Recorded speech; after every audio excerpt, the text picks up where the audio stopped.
Ravi de vous retrouver dans Smart Job, l'émission quotidienne de Bismart. Emploi, RH, analyse, débat, expertise. Vous connaissez notre rendez-vous du lundi au vendredi et en direct. Je suis très heureux d'être avec vous.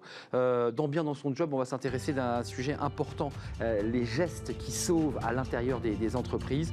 On en parle avec un expert du sujet dans quelques instants. Working Progress avec les invités de Welcome to the Jungle et avec Jérémy Cléda qui fait son grand retour dans l'émission. On parlera des salariés aidants. Ça, c'est un autre sujet important.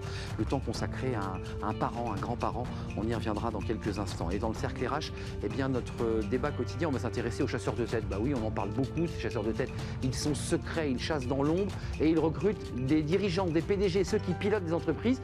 Comment font-ils? On essaiera d'en savoir plus dans quelques instants avec nos invités. Fenêtre sur l'emploi, on va s'intéresser à un sujet qui intéresse les étudiants qui sortent d'école. Ils ont de très grandes prétentions salariales et puis ils sont un peu douchés quand ils arrivent réellement devant le recruteur. C'est souvent plus bas que ce qu'ils avaient espéré. Ce sera à la fin évidemment de Smart Job. Mais d'abord le journal présenté comme chaque jour par Cécilia Sévry. Bonjour Cécilia. Bonjour Arnaud, au programme de l'actualité, Bridgestone reste sur ses positions. La fin de l'activité sur l'usine de Béthune est la seule solution d'après la direction. Une déclaration qui fait suite à la visite de la ministre du Travail et la ministre de l'Industrie hier. Pourtant, les syndicats et le gouvernement s'accrochent au mince espoir de reconvertir l'activité. Une nouvelle réunion est programmée d'ici 15 jours pour pousser vers un scénario en faveur de l'emploi. Sur le site de la mairie de Béthune, la pétition lancée contre la fermeture atteint déjà les 40 000 signatures.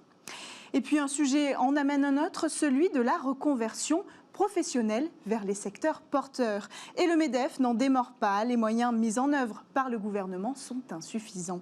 Il propose ainsi aux autres organisations patronales et syndicales 2 réunions le 25 septembre et le 2 octobre prochain. L'objectif, faire le point sur la réforme formation. Au-delà des discussions, l'organisation patronale réclame aussi 400 millions d'euros supplémentaires pour aider les salariés dont l'emploi est menacé. Mais côté gouvernement, ça ne prend pas, nous apprend Les Échos. Le ministre du Travail estime que l'argent ne manque pas. Il rappelle que le budget 2020 de France Compétences a prévu un peu moins de 500 millions d'euros, sans compter les dispositifs mis en place avec le plan de relance. Et puis on continue avec l'emploi, cette fois dans les zones défavorisées. Le dispositif Emploi Franc est prolongé. Après Béthune, Elisabeth Borne s'est rendue dans un quartier prioritaire de la ville d'Arras, dans le Pas-de-Calais. Et elle annonce la prolongation du dispositif des Emplois Francs pendant 1 an. Dispositif cumulable avec l'aide de 4 000 euros du plan jeune. Le soutien pourra alors atteindre 9 000 euros la première année d'embauche en CDI. L'objectif, aider les jeunes en zone défavorisée, pendant la crise. Lancé en 2018, le dispositif prévoit une aide conséquente pour toute embauche d'un chômeur dans une zone défavorisée, jusqu'à 15 000 euros pour un CDI sur 3 ans, 5 000 euros pour un CDD d'au moins 6 mois. Voilà pour les informations d'aujourd'hui, c'est à vous Arnaud.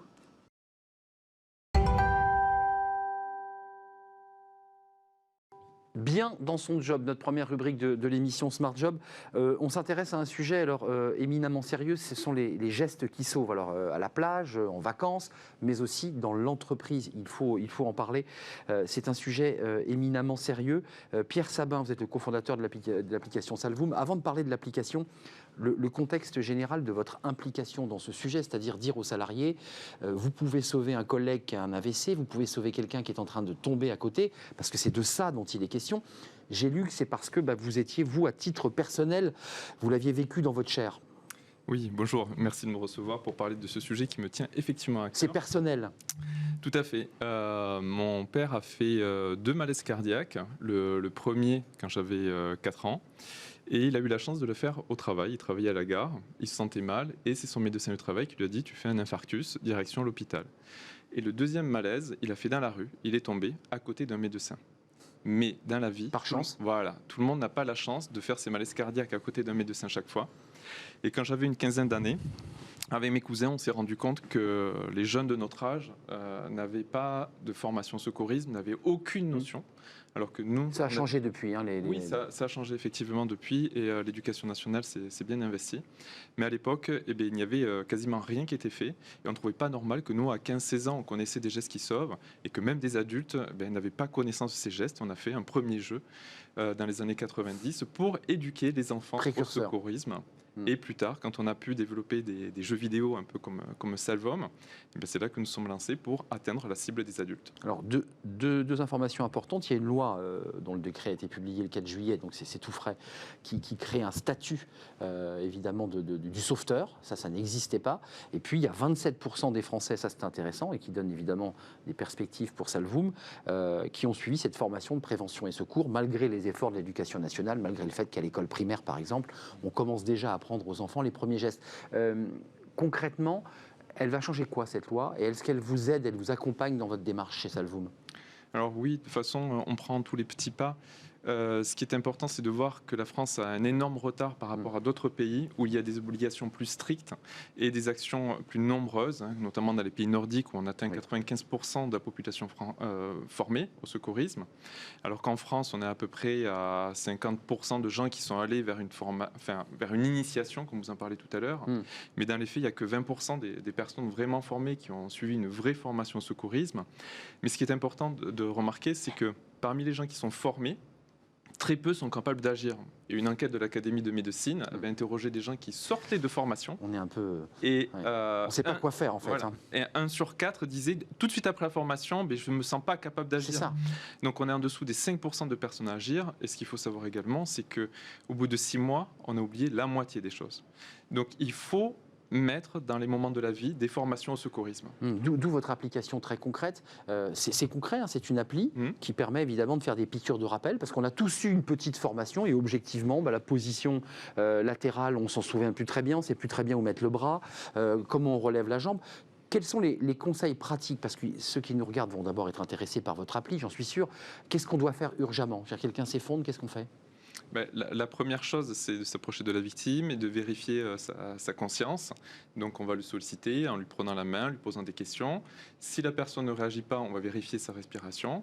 Et si la personne respire, donc les protocoles jusqu'à présent étaient de la mettre en PLS. En PLS, la position donc latérale sécurité. Si on ne connaît pas bien cette position, eh bien on la met sur le côté, c'est déjà un premier geste. D'accord. Alors attention, je dis ça avec prudence, puisque depuis 6 mois, dans le contexte épidémique, j'ai lu que ça avait... Voilà, ça a changé, et donc on ne recommande plus la PLS, ni de vérifier la respiration. On regarde si le ventre va se soulever. Donc s'il y a de l'air qui passe. Il faut savoir qu'il y a des pays dans lesquels on va beaucoup plus vite. On regarde si la personne réagit, si elle ne réagit pas, on commence le massage cardiaque. Donc, tout de suite. Nous, c'est pas ça. Hein, nous, on va vérifier si la personne est inconsciente, et si elle ne respire pas, on va commencer le massage cardiaque. Avant de commencer le massage cardiaque, on appelle les secours, parce qu'il faut que les secours arrivent pendant que nous, on est en train de réanimer la personne. Dans votre application, il y a évidemment toute cette pédagogie. On va jusqu'au massage cardiaque, parce que très honnêtement, moi, j'hésiterais, même si j'ai envie de sauver un proche, un collaborateur, un ami, un salarié. On hésite. Il faut se jeter, il faut le faire. Oui, tout à fait. Et pour revenir sur l'application, on va voir toute la partie théorique. Quand vous formez au secourisme, il y a une partie théorique, ce qu'on va vous apprendre, qu'il faut faire 30 compressions, 2 insufflations, comment vérifier l'inconscience, ce genre de choses. Ça, c'est de la théorie. Et tout ça, on l'a mis dans l'application, donc dans notre formation Salvom. Et la partie pratique, vous allez le faire avec un secouriste. Et donc, il va vous corriger les gestes et vous apprendre bien à faire les gestes.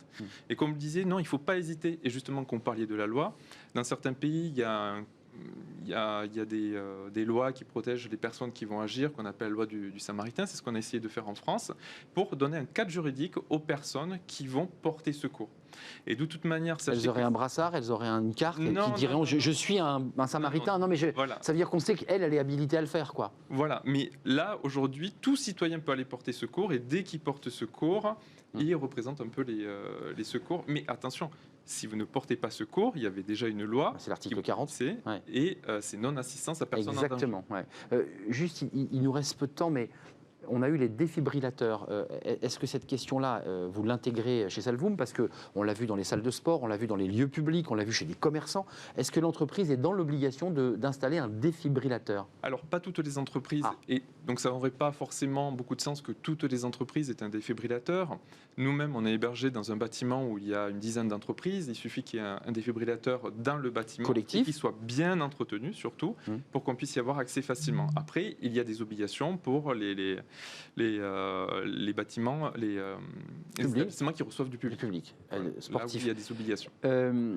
Juste d'un mot avant de nous quitter, la proportion de sauvetage, c'est-à-dire grâce à vos gestes de premier secours, on diminue les risques de combien? Parce que c'est ça la question. On se dit, grâce à ces gestes d'un salarié collaborateur formé, l'AVC, il a pu être pris en charge. Alors, pour vous donner une idée sur les chiffres qui sont disponibles, un arrêt cardiaque en France, s'il n'y a pas d'intervention, c'est 4-5% de taux de survie.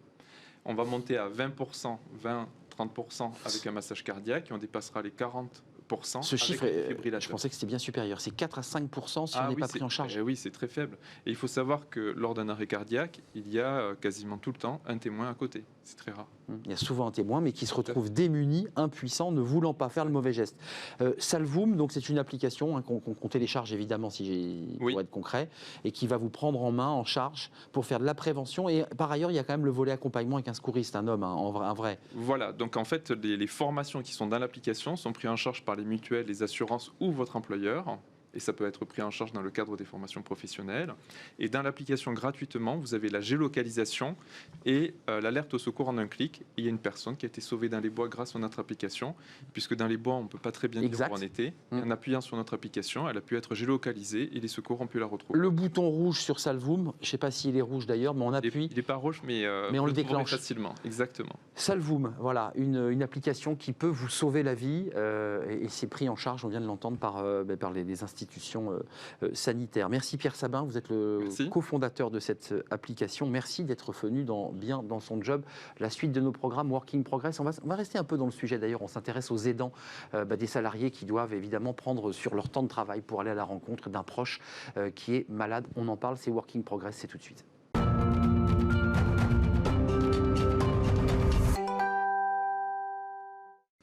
Working Progress avec les invités de Welcome to the Jungle et avec Jérémy Cléda. Je suis très heureux de vous retrouver, Jérémy.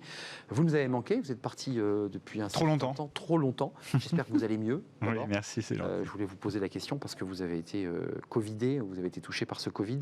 Vos invités aujourd'hui, c'est intéressant, on ne parle pas évidemment des arrêts cardiaques, mais on parle de salariés avec un statut particulier parce que c'est le statut des aidants. Et là aussi, une loi a été votée qui donne un cadre et c'est intéressant qu'on en parle aujourd'hui. Oui, exactement, parce que pendant le confinement, on a tous été préoccupés, nos rythmes de vie ont été bouleversés. Il y a des gens pour qui leur rythme de vie il est bouleversé en continu. C'est ceux qui ont en fait besoin d'assister, de manière bénévole évidemment, des proches qui sont malades, qui sont en situation de dépendance, qui sont en situation de handicap. Il y a plus de 2 Français sur 10 qui sont dans cette situation d'aidant. Et la question, c'est comment faire quand on est aidant et qu'on est en entreprise, parce que ça a des impacts concrets sur votre rythme de travail. La plupart des gens doivent réduire ce rythme, voire faire des gros changements. Et beaucoup d'ailleurs se disent, c'est un impact réel sur ma progression, sur mon évolution de carrière. Donc la question, c'est un peu comment faire. On va en discuter avec Laure Vanneville. Bonjour. Bonjour. Vous êtes la directrice du développement RH du groupe Casino. Et depuis 2010, vous avez mis en place une politique en faveur des aidants dans l'entreprise. On imagine qu'avec plus de 200 000 personnes, il y a pas mal de cas qui existent. Pourquoi vous avez mis en place cette politique alors qu'il y a finalement peu de gens encore qui s'intéressent à ce sujet ? Je crois que, alors nous, on a un business qui est le commerce et qui est très proche des gens et de la réalité quotidienne des gens. Donc je pense qu'on est, nous, sensibilisés et constamment en veille, notamment sur les phénomènes de société et d'évolution de la société. Et on sait que la dépendance, par exemple, ou la vieillesse, c'est un vrai sujet. Vous citiez effectivement 2 Français sur 10. Les plus de 85 ans, c'est 5 millions de personnes en France en 2060. Donc, on ne peut pas ignorer ces phénomènes de société. Et nous, assez tôt, en effet, il y a 10 ans, on a lancé des premières initiatives. Alors, c'était des tests, c'était sous forme de pilotes, des conférences, des réunions d'information, pour nos collaborateurs, pour expliquer ce que c'était que le rôle d'aidant, peut-être mettre en contact avec des associations aussi. Et on s'est rendu compte qu'il y avait beaucoup d'attentes. Les mains se levaient, quoi. Oui, Ouais, c'est exactement. Il y avait du monde. Vous avez une idée d'ailleurs Effectivement. du nombre de personnes qui étaient qui sont aujourd'hui dans cette situation chez vous? Non. Non. Et alors, pour une première raison, c'est que les aidants eux-mêmes, souvent, Pas envie de... n'ont pas. Peut-être qu'ils se y a de la définissent pas pudeur, conscience Ouais, déjà c'est ça. d'être aidant, ils ont simplement l'impression de faire leur devoir d'enfant vis-à-vis de ses parents, d'époux vis-à-vis d'une épouse ou d'un conjoint. Et ça, c'est une première chose. Et il y a un deuxième frein, effectivement, c'est parfois de ne pas en vouloir parler à son manager ou à son entreprise, de crainte, effectivement, voilà, d'être stigmatisé ou de dire, bah, alors il va être tout le temps absent, il va être à la tête ailleurs qu'à son travail. Et du coup, c'est là où c'est extrêmement important que l'entreprise mette en place des dispositifs, vraiment au-delà des chiffres, mais qu'elle reconnaisse ce rôle d'aidant.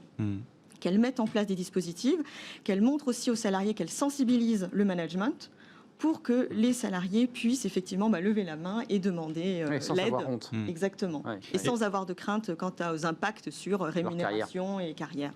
Et justement, alors, dans ce processus pour un peu acculturer tout le monde sur ces sujets, vous nous disiez, vous avez commencé par des réunions d'information, Oui. enfin, de l'information à destination des gens qui étaient concernés. Oui. Et quelles ont été les étapes suivantes?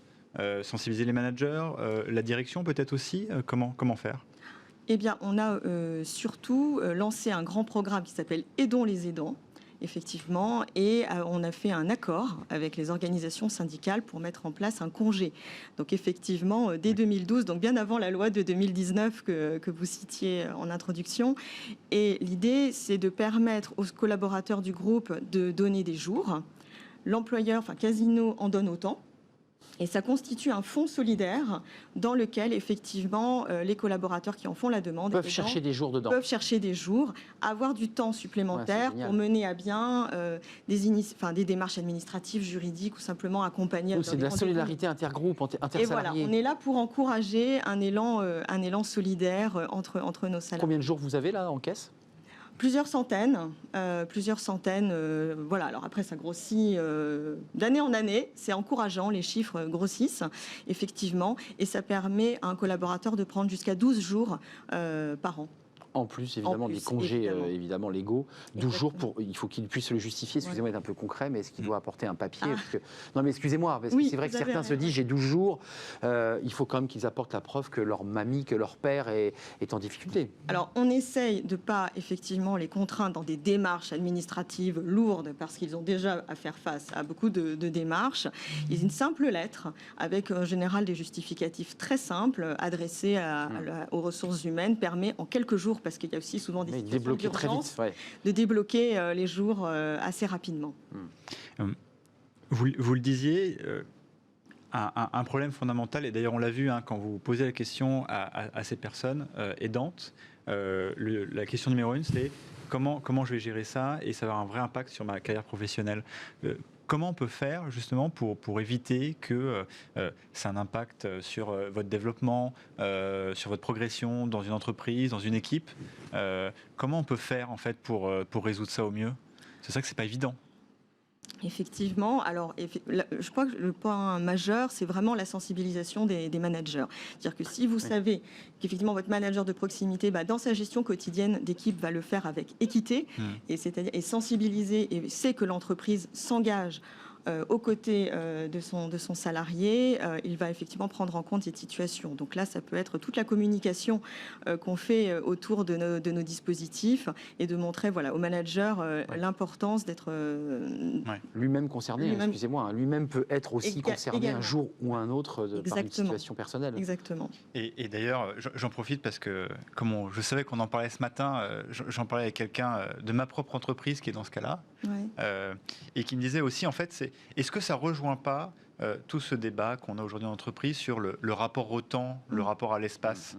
Est-ce que aussi ça peut pas être des gens qui tout simplement ne sont peut-être pas dans l'entreprise à certains moments, mais ça les empêche pas de travailler s'ils veulent un peu plus tard le soir pour C'est compenser? le débat autour du télétravail et de la flexibilité. flexibilité. Ouais. Bien Parce que sûr. c'est vrai que par exemple, quand on aide Exact. quelqu'un, ils peuvent être loin de notre lieu de travail ou loin de notre domicile, donc tout ces temps de trajet inutile.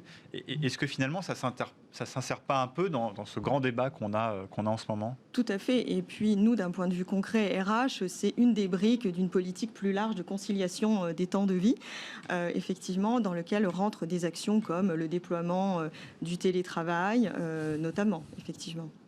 Il y a une loi, je le précise quand même, qui est intéressante, puisqu'il y a une expérimentation d'un congé indemnisé pour les salariés aidants avec une somme qui est allouée.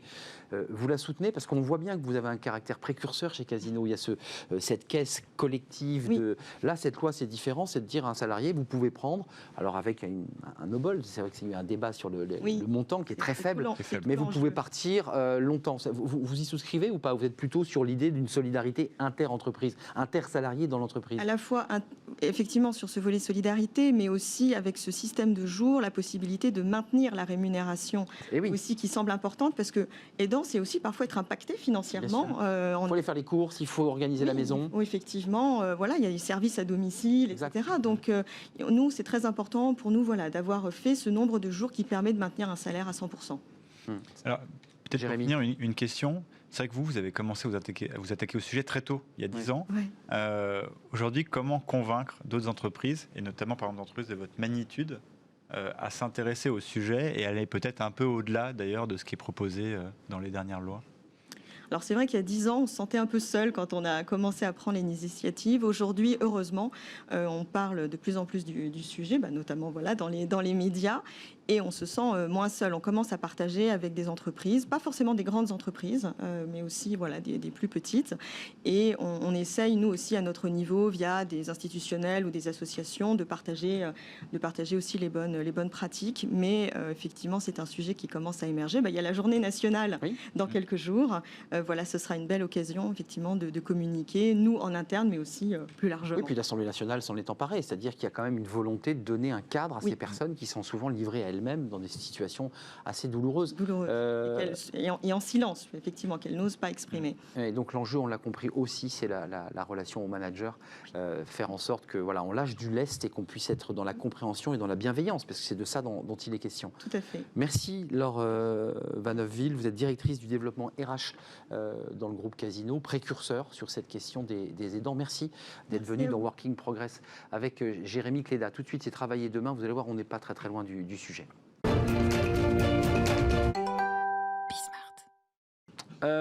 Jérémy, alors c'est intéressant parce que là on avait une entreprise précurseur, là on va avancer un peu plus dans le sujet avec une entreprise qui justement accompagne les entreprises à mettre en place, j'allais dire, ce travail et cet encadrement de l'aidant. C'est de ça dont il est question. On est dans le sujet. On parlait d'un sujet avec une personne qui était déjà convaincue, donc c'était facile. Maintenant, on va peut-être se poser la question de comment convaincre ou comment accompagner ceux qui s'intéressent à ce sujet d'aidance en entreprise, mais qui ne savent pas forcément comment commencer.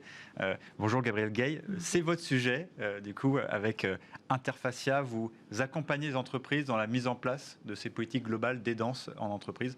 Concrètement, comment faire pour que les gens qui sont dans cette situation puissent s'épanouir dans l'entreprise et que tout cela fonctionne? Comment ça marche? Alors, comment on démarre ce sujet? On est plusieurs à se poser la question, mais par quel bout on va commencer? C'est une très bonne question et je crois que c'est vraiment la question que se posent la plupart des entreprises. Et d'ailleurs, quelle que soit leur taille. La première question qu'en général les entreprises nous posent, c'est est-ce que vraiment on est concerné? Est-ce qu'on a des salariés aidants chez nous? Alors ça, c'est à la fois une vraie question pour savoir quelle est l'envergure de l'action qu'on va mettre en place, et en même temps, même s'il n'y a qu'un seul salarié aidant dans l'entreprise, c'est quand même un sujet important. Alors vous avez commencé à le voir avec le groupe Casino, mais c'est vrai que le salarié aidant, quand on regarde au niveau des chiffres, c'est quelqu'un qui va, en plus de son activité professionnelle, passer entre 15 et 20 heures par semaine à s'occuper de la personne. C'est une charge mentale énorme. C'est une charge mentale, effectivement, et c'est une charge aussi physique et organisationnelle. C'est comme si on disait à quelqu'un, à partir de maintenant, tu n'auras plus de week-end. C'est ça. Donc tu vas travailler 5 jours, et puis les 2 jours que tu as pour repos, d'habitude, tu ne vas pas les prendre. Alors nous, on se dit, ok, ça dure 1 semaine, 2 semaines, 3 semaines, on va tenir le coup. Sauf qu'être aidant, pour les 2 tiers d'entre eux, c'est 6 ans. Donc vous imaginez 6 ans. Vous imaginez, pendant 6 ans, vous n'avez pas de week-end. Ça, c'est la durée moyenne de cette situation. C'est 2 tiers des aidants qui sont pendant 6 ans aidants, et on a même 40% qu'ils sont pendant 10 ans ou plus. Parce qu'on consiste en imagine quoi, qu'il y a aussi d'ailleurs les enfants, Ouais. par exemple. Ouais, les enfants vers les parents, ça consiste en quoi être aidant? C'est faire Alors- les courses, c'est nettoyer, c'est accompagner, c'est aller à l'hôpital, c'est quoi? C'est vrai que j'aurais dû commencer par là, dire qui sont les aidants en tant que tels. Être aidant, c'est, en tout cas salarié aidant, c'est en plus de son travail, s'occuper d'un enfant, de son enfant, d'un conjoint ou d'un parent en situation de dépendance, du fait soit d'un handicap ou bien d'une maladie invalidante ou du grand âge. Parfois, ça peut même être quelqu'un qui n'est pas de la famille, mais avec qui on est proche. Donc, c'est une charge organisationnelle. Ça veut dire, je vais m'occuper des soins, l'organisation des soins. Je vais m'occuper des courses. Je vais m'occuper, parfois, j'ai la curatelle ou la tutelle de cet aidant, donc il y a la juridique. dimension juridique, Ouais. exactement, administrative, et on sait que, effectivement, en France, dans notre pays, c'est quelque chose, la dimension administrative. Bancaire aussi. Exactement. Moi, je les appelle un peu des chefs d'entreprise, les aidants. Parce qu'en fait, on les traite souvent comme des personnes un peu fragilisées, mais qui ne le seraient pas, en fait, en étant à la fois en activité professionnelle, chef d'entreprise, Ouais. et en même temps, parfois, quand on a de la chance, on a le temps d'avoir aussi un peu une famille à soi. Quand on a de la chance, c'est ça. Quand on a de Ouais. la chance, On exactement. sacrifie forcément quelque chose à un moment donné dans ce parcours-là. 80% des aidants nous disent, des salariés aidants nous disent que c'est extrêmement compliqué. C'est extrêmement compliqué.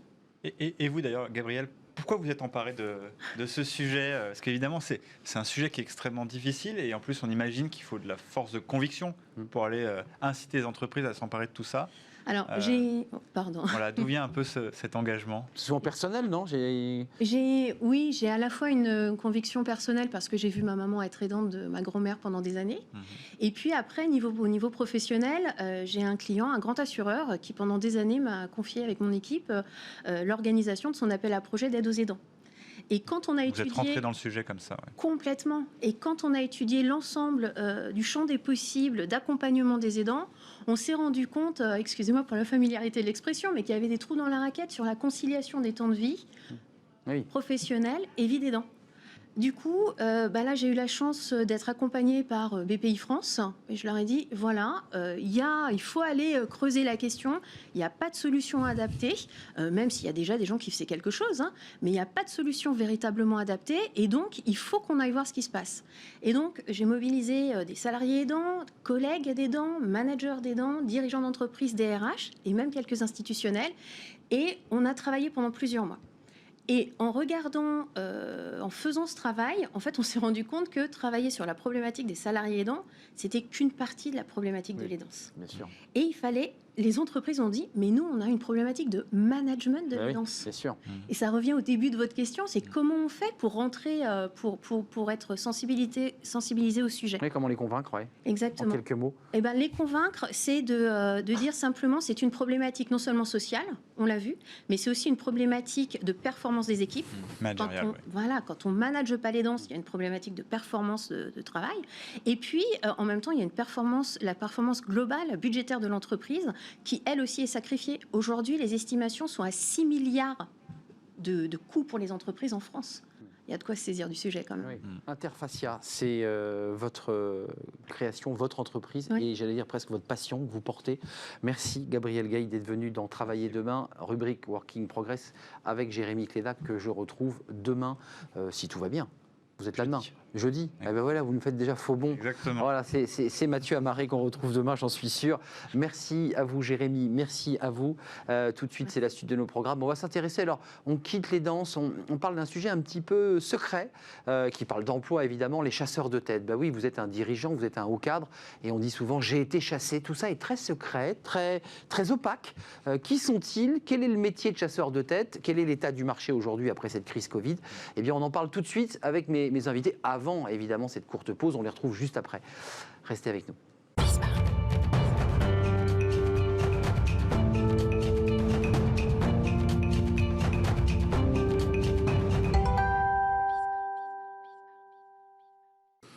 Profession chasseur de tête. Oui, ben c'est ceux qui vont recruter des dirigeants, des hauts dirigeants, des PDG, des membres de conseil d'administration, des hauts managers. D'ailleurs, on l'entend souvent dans les dîners en ville. J'ai été chassé. Alors, c'est toujours intéressant quand on est un journaliste généraliste de se dire tiens, j'ai été chassé. On a l'impression qu'on est dans une forêt et puis que des hommes cachés derrière des arbres, eh bien, attrapent des cadres supérieurs pour les placer. pour être sérieux, c'est un métier, une vraie pratique de recrutement, et on va en parler. Chasser en entreprise privée, parce qu'on recrute des PDG, des dirigeants, des directeurs généraux, et puis aussi dans la fonction publique, parce que dans les collectivités, on chasse aussi, peut-être pas avec la même taille de plomb, mais en tout cas, on chasse des hauts fonctionnaires pour diriger des collectivités, et eux aussi ont un impact managérial pour diriger des équipes. On en parle avec mes invités, parce qu'on va essayer de lever un petit coin de voile sur leur profession. Marie-Vonne Labeille, merci d'être avec nous. Vous êtes PDG de L'Abeille Conseil, créé il y a plus de 24 ans. Donc vous avez, comme on dit, du métier. Oui. Vous avez croisé quelques cadres supérieurs et dirigeants. Vous êtes plutôt dans l'hôtellerie, le tourisme, c'est plutôt vos secteurs, mais... Enfin, plus élargi, hôtellerie, restauration, tourisme, C'est ça. distribution, agroalimentaire et santé. Et donc vous chassez. Voilà. Vous chassez à longueur de journée. Donc on chasse et on recrute et on recherche les perles rares pour nos clients qui sont principalement des entreprises privées. Oui, j'ai pas fait la métaphore pour aller au bout. Vous êtes en train de plonger pour chercher comme ça, la belle huître avec la perle qui se cache dans l'huître. Face à vous, il y a Philippe Nassiette. Merci Philippe d'être avec nous. Merci. On vous a invité parce qu'on parle toujours des chasseurs qui chassent des cadres du privé, c'est-à-dire des hauts dirigeants.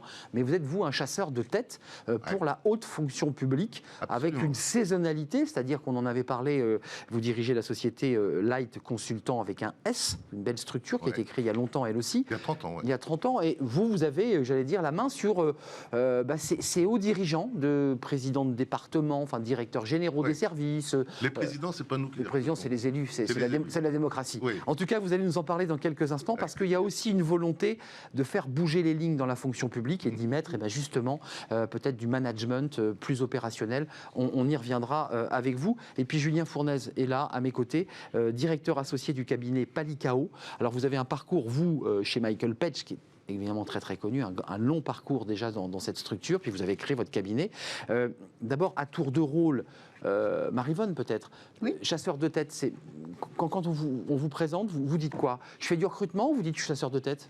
Alors moi je dis que je suis conseil en recrutement et en ressources humaines. Donc, et aussi chasseuse de tête puisque c'est une partie de notre métier du recrutement. Cet après-midi, là, vous allez quitter le studio, vous allez nous dire au revoir dans 25 minutes. C'est quoi une journée d'un chasseur de tête? Alors la journée d'un chasseur de tête, déjà quand on dirige un cabinet, c'est aussi manager une équipe avec des professionnels. Bien sûr, des Et équipes, des réunions, des stratégies. Des stratégies. Mais vous, individuellement, c'est quoi? Individuellement. C'est des cafés, des déjeuners, des dîners? Non, c'est pas tout à fait cela. C'est avant tout de bien comprendre nos clients, leurs besoins, leur contexte, et puis définir le profil qu'ils recherchent, et ensuite de mettre en œuvre toute la méthodologie d'approche et de recherche des candidats. Alors, les raisons qui nous amènent, nous, à exister, sont des raisons qui sont liées, on va dire, au développement et à l'évolution des entreprises. C'est quand même de les accompagner aussi dans leur transformation, c'est important. Ce sont des raisons d'externalisation de la prestation qui sont liées soit à la confidentialité de la recherche, selon le niveau de poste. Ça peut être aussi des raisons liées à la localisation. Si je recherche pour l'océan Indien un CIO, effectivement, on va plutôt le rechercher ici en France et on va nous confier la mission. Et il y a d'autres raisons aussi qui sont liées à des expertises très rares, puisque ce ne sont pas toujours que des CIO, des dirigeants que nous recherchons. Des experts très pointus. Très pointus, très rares sur le marché, pour lesquels on a une identification spécifique qui nous permet de les approcher et surtout d'avoir un rôle responsable. J'insiste beaucoup sur le rôle responsable. C'est un mot à la mode, ça, hein, Alors, responsable. c'est pas seulement à la mode, Non, je mais vous taquine. voilà, notre métier, parce qu'il se trouve que accessoirement ou de manière annexe, c'est pas tout à fait accessoire. Je suis vice-présidente du syndicat Syntec Conseil, et dans lequel il y a le métier du recrutement, et on a une centaine de cabinets adhérents. Et effectivement, on a aussi établi la charte du recrutement responsable. Et l'important de notre métier, c'est que notre métier se fait à 3. Donc c'est pas un métier à 2. Celui qu'on recrute, l'entreprise. Exactement. Et vous. Et voilà. Et il est important de satisfaire le candidat autant que l'entreprise. Pour nous, c'est aussi un client. Mais bien sûr, bien sûr. Julien, créé il y a 3 ans, 4 ans, votre structure. Oui, maintenant, effectivement, 5 ans. 5 ans. Vous vous définissez comment? Parce que chasseur de tête, c'est un peu le mot utilisé par les journalistes un peu mainstream. Ils sont chasseurs de tête. Vous faites du recrutement de haut niveau. C'est comme ça que vous vous définissez? On fait du recrutement, on fait de l'évaluation, on fait aussi du management de transition. Et notre métier, c'est vrai, a énormément évolué. Moi, ça fait aussi plus de 20 ans que je suis dans ce métier. Et, vous avez l'expertise. Complètement. Et de manière aussi aujourd'hui assez généraliste sur des dirigeants dans différents secteurs d'activité. La distribution, la grande consommation, la santé, l'énergie, c'est assez large. Excusez-moi, je veux rentrer un peu dans le détail et je donnerai la parole à Philippe Nassiette, mais techniquement, une entreprise vous dit, moi je recherche un directeur général, ça se trouve à tel endroit, je veux tel profil. Comment vous faites? Vous avez un carnet d'adresses, vous allez fouiller sur Internet, vous dites, j'avais croisé un type il y a 5 ans que je trouvais génial, je vais le recontacter. Comment ça marche? C'est un mix de tout ça, en fait. C'est un peu ça, en fait. Moi, quand j'ai commencé à travailler, il n'y avait pas Internet. Donc c'est le carnet. On travaillait effectivement avec les annuaires des anciens des écoles. On travaillait avec les CV qu'on gardait dans les tiroirs. En fait, un peu archiviste. Et on envoyait d'ailleurs les CV, on l'a oublié, mais on envoyait par fax les CV par mail. C'est complètement ubuesque aujourd'hui. Ouais, maintenant, alors qu'aujourd'hui, effectivement, les technologies ont révolutionné notre métier il y a quelques années. Et tout se passe en tout cas, c'est vrai que le digital a énormément révolutionné. D'ailleurs, ce serait une question que je vais vous poser. Est-ce qu'on a encore besoin, vous allez me dire, mais bien sûr, de chasseurs de tête, puisque maintenant, on est en direct quasiment avec le CEO d'une entreprise qui cherche, on lui envoie un mail, on dit, écoutez, voilà, c'est moi. Aujourd'hui, on casse les intermédiaires par le numérique, on casse la valeur ajoutée. Alors, pour moi, pas du tout. Non, mais je me pour moi, je vous challenge. On est toujours dans un métier d'avenir, on aura toujours besoin de consultants en recrutement. Au contraire, parce que effectivement, le digital a simplifié la mise en relation, mais ce dont ont besoin les dirigeants, c'est pas d'un CV sur leur bureau, mais toute une analyse de la situation, du contexte, de la culture de l'entreprise. Bien sûr. Et c'est là où on a toute notre valeur ajoutée. L'humain. Le volet humain est très important et encore plus aujourd'hui. Philippe Massiette, on s'est croisés, je déflore, on s'est croisés. J'ai essayé de comprendre votre métier parce que pour le coup, j'avais entendu parler de vos structures, mais moins de la vôtre. C'est très intéressant. Vous êtes un chasseur de tête pour des postes de directeur général des services, par exemple, qui sont des gens qui vont quand même avoir à gérer dans des collectivités 1000, 1500 personnes, 2000 personnes, en région 3000. 500 à Montpellier. À Montpellier, c'est colossal. Comment vous faites? Quelle est l'expertise que vous avez, vous? C'est le carnet? Vous savez qu'un tel qui vient du privé est intéressé pour aller dans le public? Comment on fait? Alors, déjà, vous avez en face de vous 3 chefs d'entreprise. 3 chefs d'entreprise qui ont de l'expérience. Et je crois qu'en premier lieu, ce qu'il faut marquer pour un chasseur de tête, c'est une application, c'est une connaissance, c'est un fort intérêt pour le secteur qu'il sert. Alors nous servons le secteur des collectivités territoriales et des grandes administrations. Et administration. C'est du public, mais il y a aussi on peut également recruter des personnes issues du secteur privé. Comment on fait l'expérience? C'est le carnet d'adresses, c'est le fichier personnel, c'est vous demandiez tout à l'heure à Madame Labeille sa journée, notre journée, nos journées, c'est des déjeuners, c'est des cafés, vous voyez que j'étais pas loin. C'est des appels téléphoniques, c'est des congrès, c'est une application totale dans le métier du directeur général. Mais excusez-moi, d'un point très concret, je suis cadre dirigeant, j'ai une belle fonction dans un groupe privé.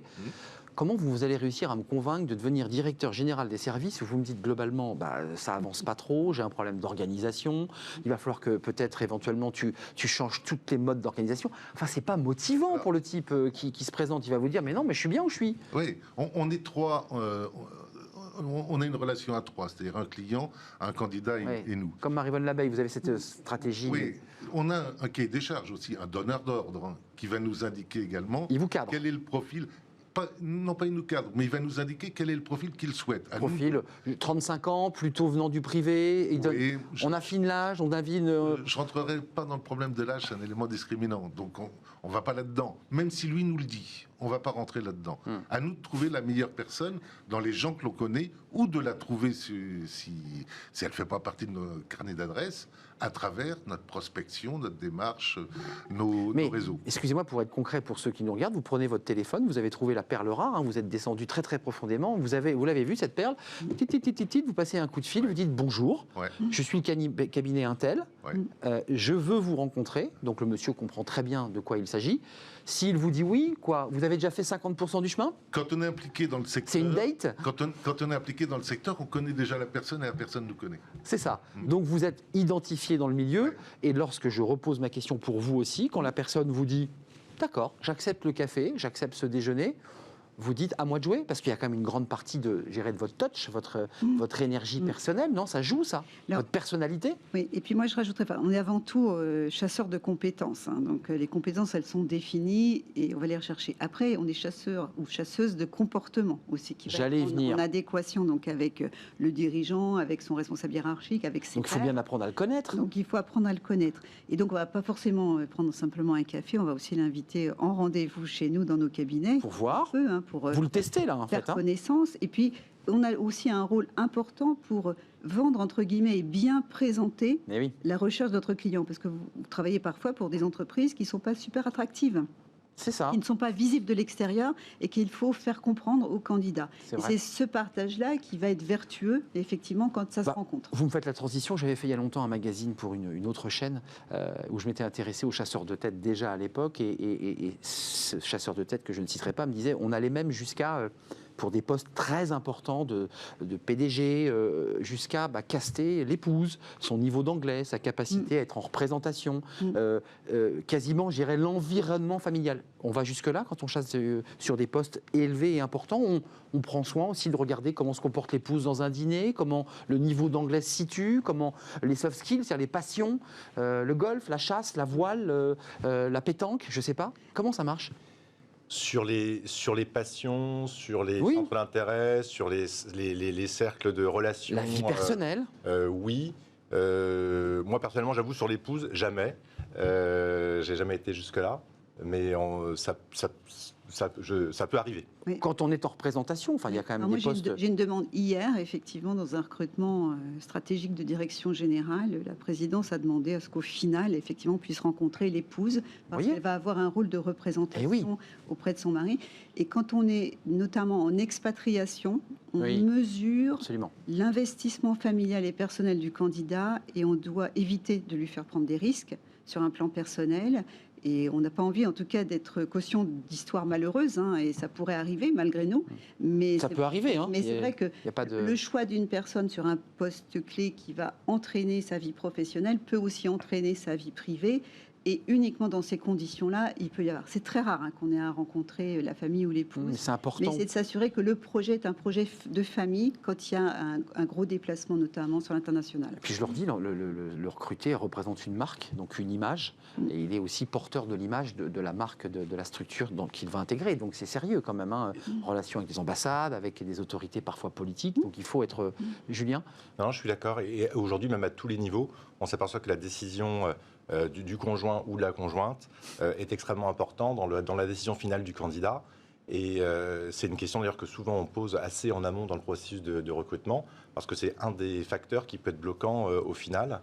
De ne pas avoir validé la situation personnelle du candidat, qui fait qu'il y a aussi, dans le cadre d'une mobilité ou géographique... Une femme a un job important, elle se dit, moi, il faut que je coupe tout, il faut que je retrouve quelque chose.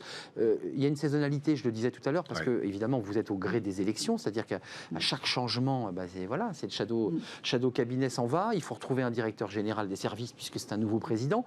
Ça y est, vous avez terminé votre saison, j'allais dire, de chasse. Il y a un peu une saison de chasse pour vous, Philippe Nassiette, sans faire de jeu de mots. On a une saison qui est très compliquée, parce que c'est vrai qu'en période d'élection municipale, les 2 premiers mois, généralement, sont très inférieurs à la moyenne. Là, on a eu le Covid après.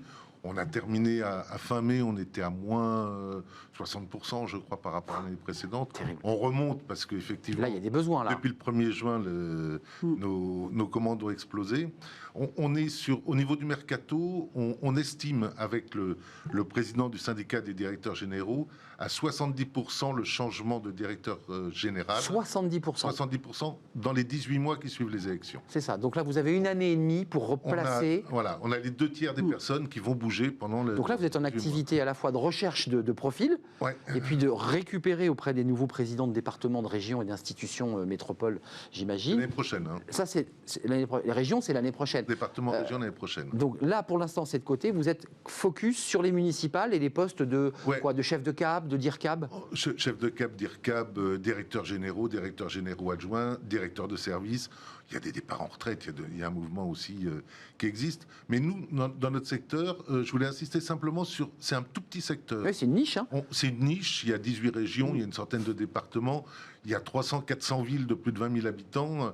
Voilà, c'est vraiment une niche. C'est une petite cercle. Pour recruter un directeur général, on les connaît, je veux dire presque tous. Oui. Par contre, c'est un peu comme la préfectorale, c'est un peu ça, quoi.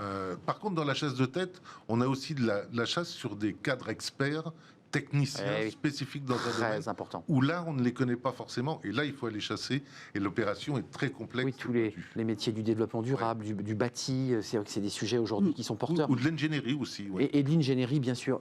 À vous deux qui recrutez dans le privé, l'état du marché aujourd'hui, post-Covid. Vous avez des dirigeants que vous rencontrez, qui sont vos clients, qui sont quoi? Qui sont dans une forme de doute existentiel, qui vous dit je recrute très bien mais je ne le fais pas. Vous les accompagnez, vous leur dites faut le faire, vous leur dites vous avez raison, levez le pied. Qu'est-ce que vous leur dites dans la situation dans laquelle on est, Marie-Vonne Labeille? Tout dépend aussi des tailles d'entreprise, puisqu'effectivement, on entend parler tous les jours de plans sociaux, de réduction d'effectifs. Tout dépend aussi du secteur d'activité. Il y a une inégalité, heureusement, entre les secteurs. Mais pour autant, effectivement, même une entreprise qui va engager peut-être un PSE, il y a aussi un essoufflement de la ressource compte tenu de ce que l'on a traversé. Et là, en ce moment, on se retrouve avec des demandes sur septembre qui sont beaucoup plus importantes que ce qu'on a eu ces derniers mois. Le tissu PME, par contre, ou ETI, est beaucoup plus dynamique et beaucoup plus demandeur de recrutement que les grands groupes. Donc les grands groupes, ça va être encore plus discret et un peu plus rare. Un peu plus rare. Donc c'est les ETI sur des postes de directeurs généraux, sur des postes, c'est ça, de ceux qui vont piloter l'entreprise. Directeurs de généraux, directeurs de filiales, directeurs de BU ou d'activité. Julien, vous avez vu cet article dans Les Échos, je fais une parenthèse, je l'ai lu, je trouvais ça assez incroyable. C'est un conseil donné aux chasseurs de tête. Attention, si vous recrutez un PDG à un poste inférieur, c'est-à-dire il était PDG, il est sur le marché du travail aujourd'hui comme ancien PDG, faites gaffe, disaient Les Échos, si vous le recrutez comme DG, c'est en tout cas l'exemple de l'article, il peut confondre la carte bleue de l'entreprise avec la sienne et puis se retrouver comme quand il était PDG. Et la DRH indiquant, j'ai dû m'en séparer parce qu'en fait, il n'avait pas compris qu'il n'était plus PDG. C'est compliqué quand même pour des gens qui ont eu un poste de PDG, qui sont sortis de leur job, de pouvoir les remettre. Comment on fait avec des profils comme ça, très haut niveau ? On arrive à les replacer, il faut qu'ils acceptent aussi de mettre un peu leur ego dans la poche, parce que c'est compliqué d'arriver dans une boîte quand on a été très très haut et de redescendre un tout petit peu. Le risque qu'il y a dans cette situation-là, c'est que dès que le marché repart et qu'il y a une nouvelle situation pour que la personne reprenne un poste de PDG, elle abandonne rapidement ses fonctions actuelles pour reprendre le job de PDG. Donc c'est aussi ça qu'il faut effectivement... Il faut sécuriser l'idée que cette personne ne partira pas au bout de 6 mois. Exactement. Et après, il faut aussi...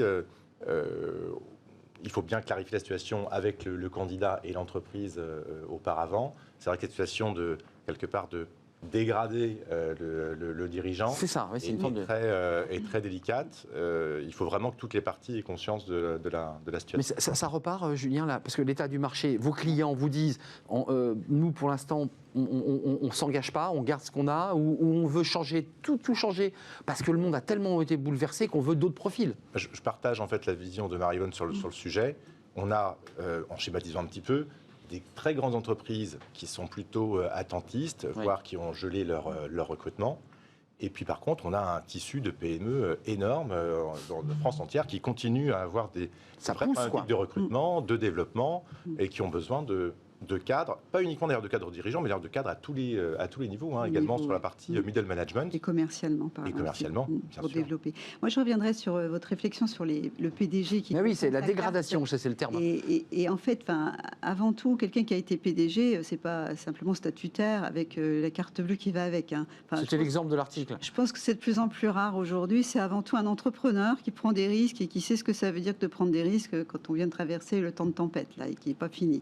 Donc, c'est aussi intéressant d'avoir des gens qui savent mouiller le maillot dans une entreprise et qui ont des réflexes d'entrepreneurs, y compris pour un autre dirigeant. C'est pas forcément gênant. Si le dirigeant en question n'a pas de problème statutaire, c'est avant tout l'objectif qu'on vise. Avant de nous quitter, vous les briefez, j'imagine, ceux que vous avez repérés, la jolie perle. Bon, il faut un petit peu la nettoyer, il faut un petit peu la rendre brillante. Vous les briefez dans des entretiens individuels avec vos équipes pour leur dire attention, là, les membres du conseil d'administration, ils sont très chatouilleux sur ce sujet, il faut pas aller. Il y a quand même un peu de coaching quand même pour que vous puissiez l'amener au plus haut, non? Enfin, vous le préparez? Oui, il est préparé. Évidemment, on a une relation. C'est votre job. Encore une fois, dans la chasse de tête, c'est une relation privilégiée que l'on entretient avec des candidats. Un peu intime même d'ailleurs. Intime. Et oui. Et la même relation également de confiance avec le donneur d'ordre. C'est ça. Il faut que ça tourne, il faut que ça matche. Notre intérêt, c'est d'avoir la meilleure personne au bon poste. C'est pas de placer changer, à tout prix. c'est pas de placer, c'est pas de de mentir, c'est véritablement d'avoir une relation qui soit vraie et durable. C'est ça. C'est aussi notre business qu'elle soit durable. On les prépare à un événement qui n'est pas rien, je veux dire. On les prépare, mais aussi on les évalue. Et il ne faut pas oublier les outils dont on dispose et pour lesquels on est certifié, qui permettent de l'évaluation et qui permettent aussi de leur donner du retour sur leur propre évaluation, et y compris à notre client. Donc, plus le partage est, on va dire, sincère, plus il y a de la réussite derrière, quoi. Julien. On prépare les candidats et on prépare également les clients. C'est vraiment un travail qui va dans les deux sens. Et il faut effectivement que ce soit un coaching constructif. Parfois, on ne peut pas tout dire. Il faut aussi laisser la rencontre. Oui, il y a la magie de la rencontre. Qu'il soit pipé non plus trop à l'avance, c'est vrai. qu'on connaisse toutes les réponses trop à l'avance. Donc, c'est important également que les choses se fassent naturellement. Mais bien entendu, c'est notre rôle de préparer les deux parties. Il y a des échecs. Vous avez eu des échecs, des souvenirs où vous vous êtes dit, je me suis trompé sur ce profil. Bien sûr, ça matche pas, ça colle pas. Je pense que ça arrive dans toute une carrière de consultant en recrutement. Je connais personne qui n'est pas. Ça me semble évident. On est dans une relation effectivement tripartite, comme tout le monde le dit. On est sur une relation humaine, donc rien n'est garanti à l'avance. Ils sont limités ces échecs, mais ça peut arriver que ça ne fonctionne pas. Dû au client, dû au candidat. Oui, c'est un ensemble. C'est pas, Le client vous dit finalement c'est plus lui que je veux. Non, mais le directeur général, il a des compétences dans un environnement donné à un moment donné. C'est vrai qu'en le changeant d'environnement et de temps, il s'effrite un peu. On essaye de tout mettre en œuvre pour s'assurer de la qualité de la prestation, mais il peut arriver, des échecs. Ils ont quel âge, les profils? Parce qu'on avait des débats sur ce plateau à la fin de notre émission, vous verrez, ça s'appelle Fenêtre sur l'emploi. On a souvent des débats sur les plus de 50 ans ou les plus de 45 qui ont du mal. Les profils que vous recrutez, il vaut mieux qu'ils aient plus de 45 parce que c'est l'expérience qui compte, non? En direction générale, c'est plus de 45. Ils ont plus de 50 ans 40, même. Plus 45, plus 50. Enfin, il n'y a pas d'âge, il n'y a plus d'âge aujourd'hui. C'est la compétence qu'on recherche. Enfin, je veux dire par là, un jeune de 30 ans peut prétendre aujourd'hui être DG chassé par vous. Oui, c'est possible, mais c'est assez rare quand même. C'est rare. Les fonctions de direction générale, c'est plus rare. Vous êtes d'accord? Parce qu'il y a quand même une idée que l'expérience aide, le recul, comme le recul que vous avez d'ailleurs dans vos métiers. Tout va dépendre de la taille de l'entreprise aussi, mais effectivement, à 30 ans, être directeur général d'un groupe du CAC 40, c'est impossible. Inenvisageable. Mais d'une PME peut-être. Bien sûr, et on peut être aussi entrepreneur, créateur. Pour ceux qui nous regardent, parce que l'émission se termine, on peut vous contacter en direct en disant moi je suis quelqu'un de formidable, je cherche un job, c'est possible ça ou ça marche pas comme ça? Si, ça marche. Ça marche comme ça. Oui, non mais je connais pas les codes. Si, ça marche comme ça. Marche comme ça. On en a voilà. des vous recevez des semaines, il y a les réseaux sociaux. C'est ça. Et donc vous triez et vous les gardez. Vous dites celui-ci pas mal, je garde, celui-ci pas trop. En fait, il n'y a pas de bons ou de mauvais candidats. Il y a des candidats. Tous les candidats sont bons en fonction d'un certain contexte. Il faut qu'il y ait la rencontre. Il faut qu'il y ait la rencontre. Malheureusement, il y a beaucoup de candidats également qu'on ne peut pas servir parce qu'on aimerait bien avoir plus de missions, mais ça dépend vraiment de ce contexte-là aussi. C'était un plaisir de partager ce moment avec vous parce que c'est rare que les chasseurs de tête s'expriment, je dirais, aussi librement sur leur métier. Merci à Maryvonne Labaille, PDG de Labaille Conseil et Syntec, vous êtes à la tête ou dans ce vice-présidente de Syntec en charge des questions justement dans les entreprises de recrutement. Merci d'être venu. Philippe Nassiette, président de l'AI Consultant à destination de la haute fonction publique et de la haute administration centrale. On a oublié aussi les ministères, il y a Bercy, enfin c'est des postes évidemment très sensibles. Et adhérents Syntec. Et adhérents Syntec, bien entendu. Et Julien Fournet, je ne sais pas s'il est adhérent Syntec, directeur associé du cabinet Palicao, mais vous allez devenir, j'imagine, très prochainement adhérent Syntec. On l'a été par le passé. C'est fini. Mais là, ce soir, ça va être compliqué d'éviter. Bon, vous avez déchiré la carte. Eh ben, on n'en saura pas plus. Merci à vous trois. Vous restez avec nous, ces Fenêtres sur l'emploi. Ça va vous intéresser, vous allez voir. C'est ces étudiants qui sortent de grandes écoles, qui ont des prétentions salariales très très importantes, puis qui finalement, quand ils arrivent devant le recruteur, qui évidemment déchantent un peu. C'est tout de suite.